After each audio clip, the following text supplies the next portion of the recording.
Freedom Radio Hour. Live on Capital Radio 91.6 FM. All right, everybody. Welcome to another edition of the Freedom Radio Hour. I'm your host, Adam Cruz, and I'm his fabulous, wonderful co-host, Eddie Nicholas. Welcome to 91.6 FM, the Heartbeat of Sudan. Boom, boom, boom, boom. You know what? I should have took this off before I sat here. I know, What that's up, what Adam? that made me chuckle. First of all, we want to let our viewers and our listeners know that the Freedom Radio Hour is here, not only giving you fantastic music tonight, we're having a great set, but I also want you to understand that we are your number one source for music business news and trends from around the globe. If you're a music enthusiast, a producer, an artist, a songwriter, you're just interested in what the music business game is about, this show is for you. We're here every single week. Check us out at freedomradiohour.com. Tonight we have a chock full of stories to cover tonight. Let's get right to it. So the first thing I want to talk about here in the States, in New York, there is a new act that's coming out, and I'm dying to get your feedback about this. So there's a bill that's coming for the U.S. House of Representatives. Who we need to vote out of office. Get rid of them all. Get rid of them all. Start at the local chapter. Enough of my rant. Go back. What are they doing? What are they doing? So there's a bill before the U.S. House of Representatives that's about to be introduced to Congress. The bill is called the Allocation for Music Producer Act. Okay? It's basically an act where they're trying to establish a statutory right for mixers, engineers, and producers to receive a digital royalty now. Like an artist? Okay. Now they're trying to lobby so that this bill, if it were to become law, would give a statutory right to mixers, engineers, and producers of music. So, do you think that besides the label, the copyright owner, and the artist who performed or wrote on the song, do you think it's fair now, or long overdue, if you will, that the producer, mixer, and engineer now receives or is entitled to some monies in this way? Okay. I always thought, no, not always thought, but I know there are some arrangements where the record label actually pays the producers up front, where you go and work for hire. Right. In other words. But in Hold on. Say that again. Work for hire. Right. So a work for hire is essentially a fee that you're paid to help in the production of the music in some way. And you don't have any equity in the songs. In other words, you're not getting a royalty going forward. You're paid your fee, and then it's skedaddle after that, right? But what's happening now with this Allocation for Music Producer Act, it's essentially trying to change that model. On the surface, you want to say, okay, you couldn't get your royalty, Eddie, if it were not for the producer, say me, right? Because you need me to make the music so that you could carry vocally onto the song, right? And interpret whatever you've written or we've written or someone else has written, right? So in one instance, I want to say, okay, this is long overdue. We really needed some sort of system where these people that are really invested in the project are allowed to enjoy the benefits of that go beyond a sort of work for hire situation. However, this is a problem. First things that we're uncovering here when we're covering this story is this. The way it comes out is sound exchange. Let's break down digital royalties real quick. Digital royalties are monies that are paid by service providers like Pandora, Sirius XM, and other webcasters. They pay sound exchange for the use and exploitation of certain musical content, right? So when they pay sound exchange takes that money, let's say it's $1, and they split it in half. Half of it goes to the label, and half of it goes to the artist. Well, instead of the artist getting 50%, like I'm telling you, the artist is actually given 45%. 5% is held in a fund for non-featured artists. Okay? Let me say that again. Sound Exchange takes the money that Pandora and Sirius and them pay them. Let's say it's $1. They'll break it in half. So the label gets 50% and the artist gets the other 50. But on the artist tip, they take actually 5% of that. So you, artist, featured artist, you're only getting 45%. 5 is put in a fund for non-featured artists. Okay? Well, then they need to be contributed 5% also. You know, if you're gonna make it even, make it even. Well, see, that's the nonsense where people start manipulating all this electronic money and all this craziness. But that's another story in itself. I think it's time to take a break. But when we come back, we'll break down why it's important for you to know, and we also want to talk about what's happening with TIDAL, because TIDAL just celebrated 1 year. So happy anniversary, TIDAL Music Happy Service. anniversary. We're going to be talking about what the year's been like for TIDAL, its subscribers, and its owner, Jay-Z. Right here, where? 91.6 FM, the Heartbeat of Sudan. Freedom Radio Hour. Live on Capital Radio 91.6 FM. What a beautiful people, and welcome back. I'm Eddie Nicholas, and we're so glad that you joined us here on 91.6 FM. I'm sitting up here with my cut partner, who just got back from WMC. We didn't even touch upon that, but welcome back. So glad that you're here. What's going on? Well, last we broke. Thank you for that. Last we broke, we were talking about what's happening with this new bill. There's a bill before the U.S. House of Representatives about to be introduced to Congress called the Allocation for Music Producer Act. In short, it basically gives a statutory right to mixers, engineers, and producers to, going forward, get digital royalties for their contributions in terms of the music, okay? So before we broke, we were breaking down how this money happens, right? So basically, in the digital world, when we're talking about digital royalties, if we're talking about $1 that's earned on a song, let's say, the people that deal with that payment, they're Sound Exchange. Sound Exchange takes the dollar that's paid by Pandora, Sirius, and other webcasters, breaks it up in half. Half goes to the record label, half goes to the artist. I'm pointing to Eddie, who's usually the featured artist on a release. So Eddie gets 50%, but on Eddie's side, they take 5% of that and they put it in a fund for non-featured artists. Now, what do you mean by non-featured artists? Sound Exchange, as far as in my research, it doesn't break down or drill down the specificities around what non-featured, of non-featured artists, or what that means. But I think that it simply might be perhaps it could be other artists that are involved in a project, maybe to a lesser degree. Okay. Or something like that. At any rate, so they have this 5% fund that goes to the non-featured artists, but Eddie gets 45%. And let's say I'm the record label, I get 50%. So what this bill is trying to do is allow for the music producer, mixer, and engineer to get 2% essentially. But here's the problem. Here's the quote from the Music Times that I want to talk about. Quote, "This new framework will also give studio warriors the ability to negotiate with artists on works older than 1995, when the 45% digital royalty rate for artists was established." It goes on, but basically what's interesting here is that they're proposing in this bill, if it becomes law, that the 2% that they'll essentially pay these music producers and mixers and such are going to be taken out of Eddie's 45%.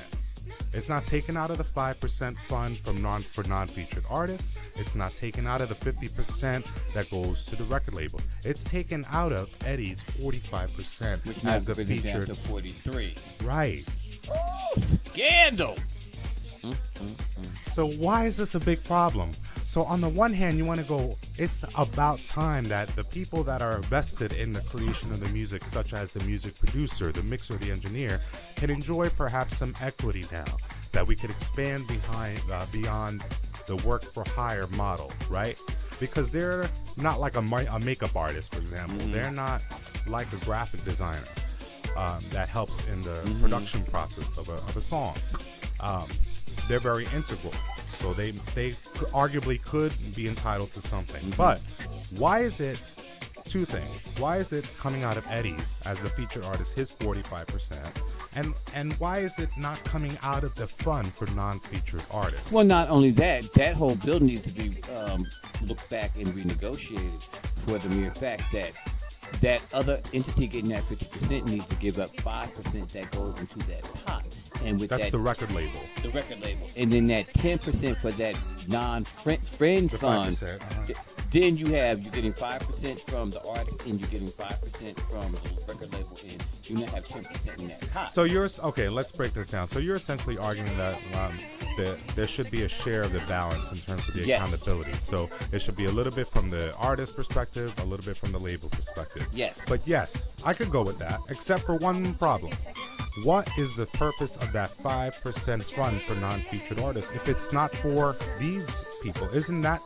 Aren't they non-featured artists? I'm talking about producers, mixers. Well, and it engineers. sounds like to me non-featured artists probably maybe the people pushing the buttons, doing the paperwork and the computer Right, work. the executive producers and Uh-huh. such. I get that. But I'm really concerned about this kind of bill because on the one hand, you feel like, let's vote this in. Let's make this law because let's get these guys to have equity in the projects that they're so entangled in. But on the other side, why is the math coming out not in favor of the artist? The other thing too is, not for nothing, we're talking about all this money. However, nobody's ceding here nor hide of real money. We've been saying this for a while, that any statements that we receive, by and large, when it comes to performance royalties from our BMIs, ASCAPs, and CSACs, and sound exchange and such, usually are paltry. We get nothing. So now you're saying now we have to give away 2% more of the nothing that we're already not getting. So when is this going to change to be a more fair system? That's what I wanted to kind of talk about there. Let's take another break, because right as it's happening, there's some interesting things that happen with TIDAL, and I have to admit that one of those things I said was going to happen has not. I was totally wrong. We were totally wrong. I'll tell you what I was talking about. Where? Oh, 91.6 FM, the Heartbeat of Sudan. You know you got I got you confused. We'll be got me right back. confused. We'll be right back. Freedom Radio Hour. And we're back right here live on Capital Radio 91.6 FM, the Heartbeat of Sudan, and on the web at dwildmusicradio.com. I'm here with my fabulous co-host, Mr. Eddie Nicholas. What up, beautiful people? We're your number one source for music business news and trends from around the globe. Before we broke, we were talking about this latest bill that's being presented that gives digital royalty possibilities to music producers and engineers. There's some holes in the plans, and that we discussed at length. But now this jumps into what's happening in the streaming music game. As we mentioned earlier, happy anniversary to TIDAL. They're the music streaming service that's kind of the newest. They're obviously, their biggest competitors are Apple Music, Spotify, Pandora, and others. All right, so TIDAL has just celebrated 1 year, and now when looking back, we have some very interesting findings. I think you're going to gag at some of this. So the first things first. TIDAL was trying to be the Bose of streaming. What do I mean by that? They were trying to be the high definition streaming. So what they were alleging, or what they were asserting in their business plan was, look, get down with TIDAL. We have tiers, meaning that for $20 a month, you could get high definition music streaming. So the music that we all like from YouTube and the other sites, they're claiming that their music is going to be at a higher quality than the rest for $20 a month. You could opt for the $10 a month. That $10 a month is going to get you sort of the regular base quality like you can get on the rest. Okay, they're kind of comparable at that point. And so you could still get down with TIDAL at a more nominal level. Okay, so now a year later, there was a couple of things that they found. First things first, the one thing that we kept saying about TIDAL was what? What was the big deal about this high-end streaming? We always said the following thing, that regardless of what they had, people are not going to pay $20 a month for this higher end. Because of the type of equipment that we're walking around. Why? Because by and large, you're listening from your phone. From your phone. Right? So the idea was that our thinking was you wouldn't get a lot of subscribers that would sign up for that tier because it's more expensive. $20 a month, you bugging. And then the second thing is, okay, so for that $20 a month, I get high-end streaming. But if I'm listening from my phone, by and large, for example, I'm kind of paying more for nothing because it's only a little bitty speaker that's coming out. But then again, we also have to realize that because of that little adapter, you can plug it up at home. Yeah. So therefore, you do get that quality sound. Very that you're true. looking for. Very true. So that was part one of the attraction for TIDAL subscribers. The other thing that they were touting was exclusivity. All of the streaming wars that are existing right now, we call them the streaming wars, and the media does, because everybody wants your money. They don't want it once, they want it every month. And what these companies are doing is trying to vie for that $10 a month from your pocket. And they're saying, get down with us instead of TIDAL, because we have Taylor Swift, says Apple Music, for example. Well, TIDAL will say, we have Beyonce. And for $10 a month, you can get a Taylor Swift T-shirt. Exactly. And now TIDAL say we have incentives. Yep. And so what TIDAL does is they add, we have Rihanna's, their anti-album, that her anti-album that just came out. Now TIDAL says not only do you have a certain millions of downloads that occurred in 24 hours or 48 hours, now you have streaming numbers that has become so important in the data collection that even the RIAA, the Recording Industry Association of America, has adopted. They even include that. So when they're saying you're a platinum selling artist, they're including units downloaded, units sold, say CDs, and streaming counts. And speaking of that, Miss Rihanna, that very album you're talking about, according to some of the information that I saw coming across newsfeed, it only sold like 577,000 copies. Wait a minute, but it's supposed to be going on platinum in 48 hours. So this is part of the other thing that we were talking in the course of some of the episodes, is the smoke and mirrors effect, where you get the sense that an artist has gone multi-platinum when in fact they may have gotten gold, essentially, So that kind of happens. Going back to what's happening with TIDAL. So they started out at 540,000 subscribers. Jay-Z is the owner of TIDAL, or part owner, or biggest shareholder, if you will. He bought it for $56 million. Okay? He bought it because he figured they were going to have this tiered service. They started at 540,000 subscribers, so he said that's a good base to start from. So a year later, here's a few things. They jumped from 540,000 subscribers to now they have 3 million subscribers. Well, my goodness, what would you expect? Look who he has on the roster. Is it Madonna? It's Beyonce, Rihanna, Drake. It's Kanye West. It's the biggest names in hip-hop. So, of course, they're going to attract those type of numbers. Okay. It's no surprise. Okay, so that's point number one, that the fans followed exactly their star to TIDAL. Okay? So here's the real interesting thing. This is the part that I was telling you earlier that we were wrong about. Up until this point, we're saying that people don't want to subscribe to that high-end tier because they're by and large are listening from a headphone or from a phone, and the speakers are whack. So why would you want to spend more for what you know is not coming out great from the speaker, right? Well, of those 3 million, how much do you think are those high-end subscribers? The people that opted for the $20 a month as opposed to the $9.99 a month. I'd probably say more than half. 1.35 million of them are all subscribers of that higher end tier. Yeah, that's half. That's about half. I'm bugging out because in my mind, I thought it was going to be like a marginal business. When we're talking about this, and it's not so marginal because then you look at the top tier people, the more money you pay, the more access that you probably get crossed over to be able to get some of the other material. If you were simply just a fan of just one of them, now you have access to all of them. You have access to the free little perks in that $20 tier. You have access to, at a certain time we're going to put up blah, blah, blah, blah, blah. Right. Because I'm quite sure when Beyonce dropped her video and her song and all of that type of stuff, it was dropped on there. Well, I'll tell you what, that was the good news, that they have this service that on the surface you think over time would not last. It would kind of die in favor of the Spotify's and Apple Music. The fans. But the fans want to follow the exclusive The fans content. have But spoken. here's the bad news. There's two things. The first thing is that Jay-Z has just filed a lawsuit against the previous owners of TIDAL. Did they lie to him? Yes. He's alleging that they said that 540,000 subscribers, after they had a year of being in business, they did a final audit of everything, and it was well below that number that they started with. So Jay-Z is saying, you had me pay $56 million on the back of the fact that you had this 540K subscribers. Which you did not have. You did not have that. They don't indicate in the reports the actual figure that the audit returned, the results of the audit. But they did say that what does he want out of this? Well, Jay-Z is suing this Norwegian-based company that was the predecessor of TIDAL, and he wants essentially $15 million back. I don't blame them. So if you could kind of just guesstimate. But of course they probably don't have the money. Well, right. Well, they probably do it in some switching assets, gold and other things. But basically, if you kind of guesstimate, you figured if it was 540, that's what they thought.